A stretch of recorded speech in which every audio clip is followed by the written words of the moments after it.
আমার নবী প্রথমে আল্লাহ নবী তোমার কাছে ফুল, তৃতীয় মনে গেল হার, চৌদ্দ তারা, পঞ্চমে মরিনি বরকত মাইকের সামনে আসো, ষষ্ঠমে আদম সবে বৃক্ষের ফুল, সপ্তম আব্দুল্লাহ নাসেগে, অষ্টমে মামের গর্বে, নবমে ভূমিষ্ঠের পৃথিবীতে, দশমে 50 বছর 2 মাস 27 দিনে গেলেন মেরাজে। তারপরে নামাজ আনলো। এর আগে নবী কোন নামাজ পড়ছেন?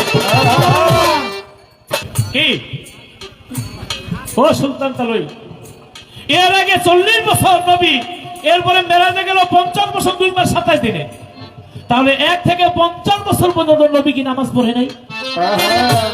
ওই হেরা পর্বত গুহার মধ্যে আমার নবী ধ্যানে ছিল, যেখানে কোরআনের আয়াত নাযিল হয়, ইকরা বিসমি রাব্বিকাল্লাযী খালাক, খালাকাল ইনসানা মিন আলাক। ওই দাইমি সালাত ছিল, এখনো আছে। দুঃখের বিষয় আমাদের, আমরা সব জায়গার মধ্যে ওয়াক্তিয়া নামাজটা পড়ি। ওয়াক্তিয়া নামাজের 1000 গুণ উত্তম খাসের খাস নামাজ, হুজুরি নামাজ, দাইমি সালাত, যেখানে ধ্যানের করে গেলে আপনার মুর্শিদের ছবি, প্রভুর ছবি আপনি দেখতে পাবেন।